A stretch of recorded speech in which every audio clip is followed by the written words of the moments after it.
El penal más fantástico del que yo tenga noticias se tiró en 1958, en un lugar perdido del Valle de Río Negro, en Argentina. Un domingo por la tarde en un estadio vacío. Estrella Polar era un club de billares y mesas de baraja, un boliche de borrachos en una calle de tierra que terminaba en la orilla del río. Tenían un equipo de fútbol que participaba en el campeonato del valle, porque los domingos no había otra cosa que hacer, y el viento arrastraba la arena de las bardas y el polen de las chacras. Los jugadores eran siempre los mismos, o los hermanos de los mismos. Cuando yo tenía 15 años, ellos tendrían 30, y me parecían viejísimos. Díaz, el arquero, tenía casi 40, y el pelo blanco que le caía sobre la frente de indio araucano.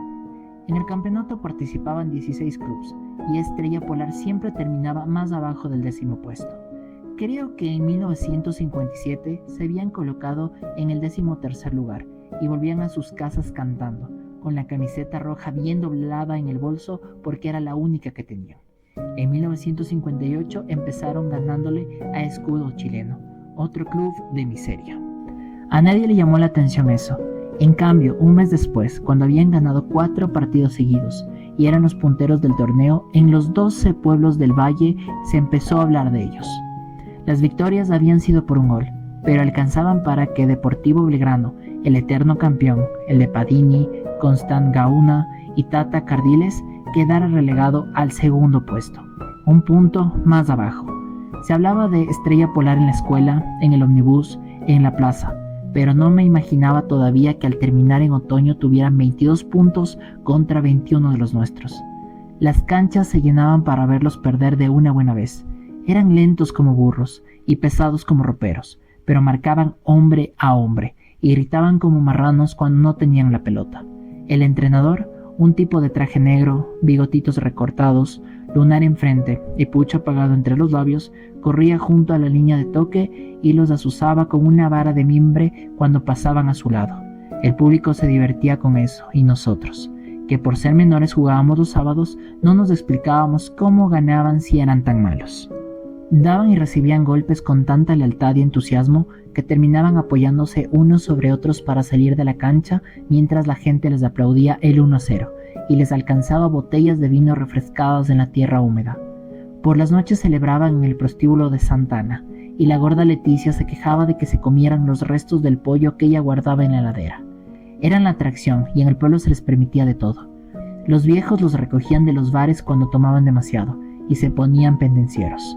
Los comerciantes les regalaban algún juguete o caramelo para los hijos, y en el cine, las novias les consentían caricias por encima de las rodillas.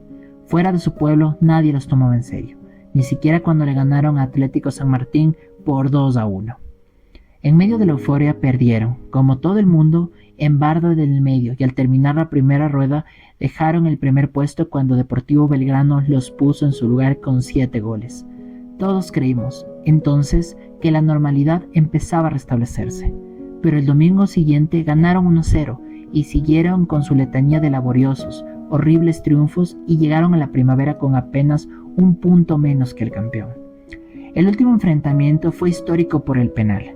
El estadio estaba repleto y los techos de las casas también. Todo el mundo esperaba que Deportivo Belgrano repitiera los 7 goles de la primera rueda. El día era fresco y soleado y las manzanas empezaban a colearse de los árboles. Estrella Polar trajo más de 500 hinchas que tomaron una tribuna por asalto, y los bomberos tuvieron que sacar las mangueras para que se quedaran quietos.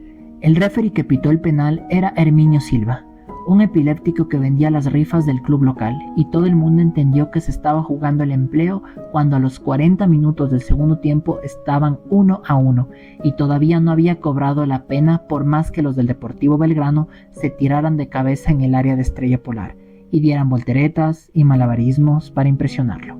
Con el empate, el local era campeón, y Herminio Silva quería conservar el respeto por sí mismo y no daba penal porque no había infracción. Pero a los 42 minutos todos nos quedamos con la boca abierta, cuando el puntero izquierdo de Estrella Polar clavó un tiro libre desde muy lejos, y se pusieron arriba 2-1. Entonces sí, Herminio Silva pensó en su empleo, y alargó el partido hasta que Padini entró en el área, y ni bien se le acercó un defensor, pitó. Ahí nomás dio un pitazo estridente, espantoso, y sancionó el penal. En ese tiempo, el lugar de ejecución no estaba señalado con una mancha blanca y había que contar 12 pasos de hombre. Herminio Silva no alcanzó siquiera a recoger la pelota porque el lateral derecho de Estrella Polar, el Colo Rivero, lo durmió con un cachetazo en la nariz. Hubo tanta pelea que se hizo de noche y no hubo manera de despejar la cancha ni de despertar a Herminio Silva. El comisario, con la linterna encendida, suspendió el partido y ordenó disparar al aire. Esa noche, el comando militar dictó estado de emergencia, o algo así, y mandó a enganchar un tren para expulsar del pueblo a toda persona de que no tuviera apariencia de vivir allí. Según el tribunal de la liga que se reunió el martes, faltaban por jugarse 20 segundos a partir de la ejecución del tiro penal, y ese match aparte entre Constant Gauna, el chuteador, y el Gato Díaz al arco tendría lugar el domingo siguiente, en el mismo estadio a puertas cerradas. De manera que el penal duró una semana. Si nadie me informa lo contrario, el más largo de toda la historia. El miércoles faltamos al colegio y nos fuimos al pueblo vecino a curiosear. El club estaba cerrado y todos los hombres se habían reunido en la cancha, entre las bardas. Formaban una larga fila para patearle penales al Gato Díaz, y el entrenador de traje negro y lunar trataba de explicarles de que esa era la mejor manera de probar al arquero. Al final todos tiraron su penal, y el Gato atajó unos cuantos porque le pateaban con alpargatas y zapatos de calle. Un soldado bajito, callado, que estaba en la cola, le tiró un puntazo con el borceguí militar y casi arranca la red. Al caer la tarde volvieron al pueblo, abrieron el club y se pusieron a jugar cartas.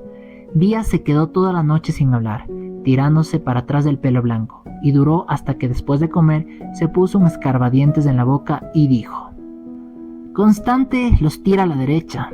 «Siempre», dijo el presidente del club. «Pero él sabe que yo sé, entonces estamos jodidos». «Sí, pero yo sé que él sabe», dijo el Gato. «Entonces tírate a la izquierda y listo», dijo uno de los que estaba en la mesa. «No, él sabe de que yo sé que él sabe», dijo el Gato Díaz, y se levantó para ir a dormir. «El Gato está cada vez más raro», dijo el presidente del club cuando lo vio salir pensativo caminando despacio. El martes no fue a entrenar, y el miércoles tampoco.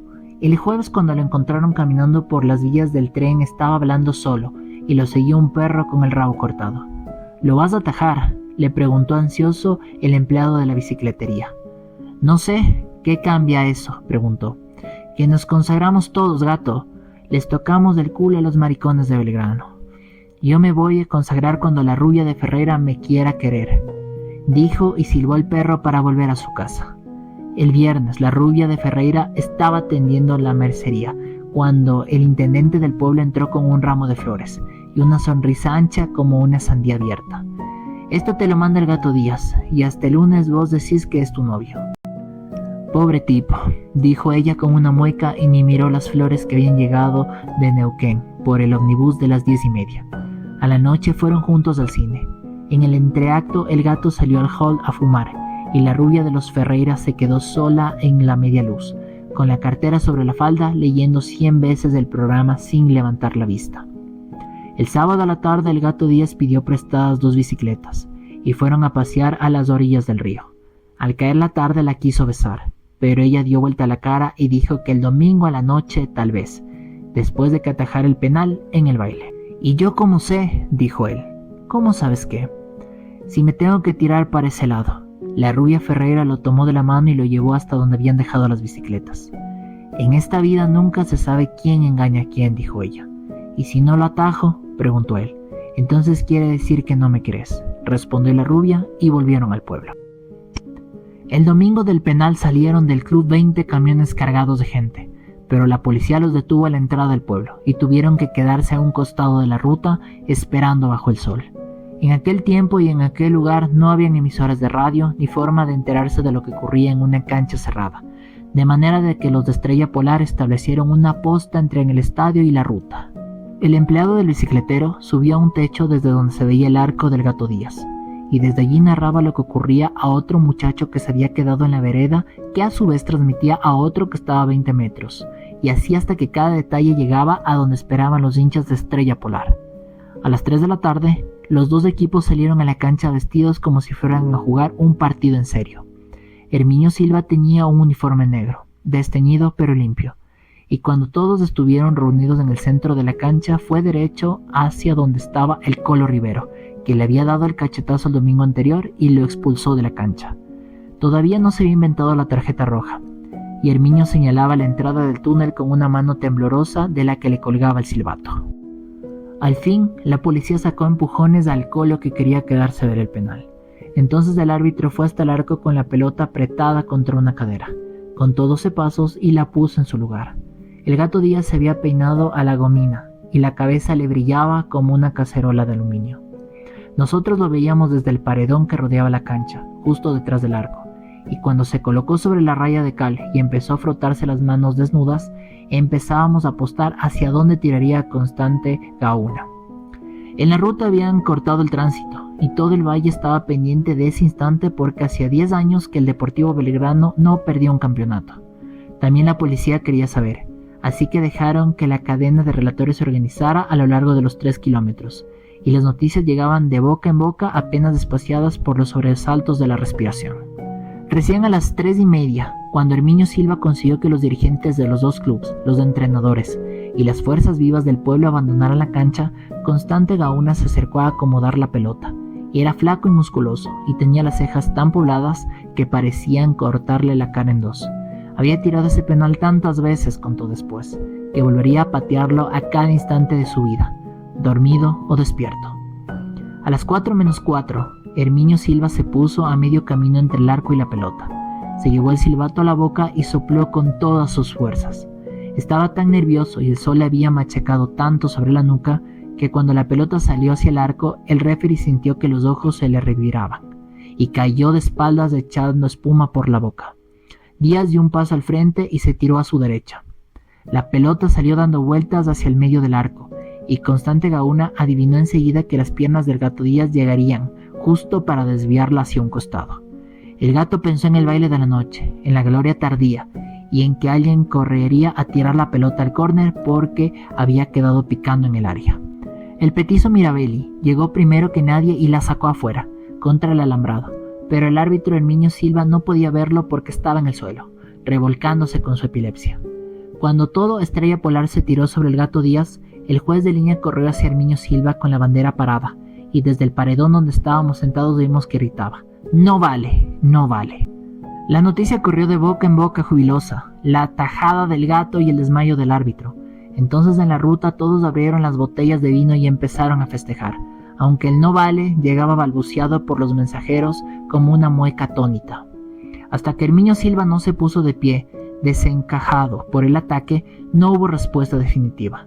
Lo primero que preguntó fue «¿qué pasó?», y cuando se lo contaron sacudió la cabeza y dijo que había de patear de nuevo, porque él no había estado allí, y el reglamento decía que el partido no puede jugarse con un árbitro desmayado. Entonces el Gato Díaz apartó a los que querían pegarle al vendedor de rifas del Deportivo Belgrano, y dijo que había que apurarse porque esa noche él tenía una cita y una promesa, y fue otra vez bajo el arco. Constante Gauna debía tenerse poca fe, porque le ofreció el tiro a Padini, y recién después fue hacia la pelota mientras el juez de línea ayudaba a Herminio Silva a mantenerse parado. Afuera se escuchaba bocinazos de festejo, y los jugadores de Estrella Polar empezaron a retirarse de la cancha rodeados por la policía. El pelotazo salió hacia la izquierda, y el Gato Díaz se fue para el mismo lado con una elegancia y una seguridad que nunca más volvió a tener. Constante Gauna miró al cielo y después se echó a llorar. Nosotros saltamos del paredón y fuimos a mirar de cerca a Díaz, el viejo, el grandote, que miraba la pelota que tenía entre las manos como si hubiera sacado la sortija de la tiendita. 2 años más tarde, cuando él era una ruina y yo un joven insolente, me lo encontré otra vez, a 12 pasos de distancia, y lo vi inmenso, agazapado en puntas de pie, con los dedos abiertos y largos. En una mano llevaba un anillo de matrimonio que no era de la rubia de los Ferreira, sino de la hermana del Colo Rivera, que era tan india y tan vieja como él. Evité mirarle a los ojos y le cambié la pierna, después tiré de zurda abajo, sabiendo que no llegaría porque estaba un poco duro y le pesaba la gloria. Cuando fui a buscar la pelota dentro del arco, el Gato Díaz estaba levantándose como un perro apaleado. «Bien, pibe», me dijo, «algún día, cuando seas viejo, vas a andar contando por ahí que le hiciste un gol al Gato Díaz, pero para entonces ya nadie se va a acordar de mí».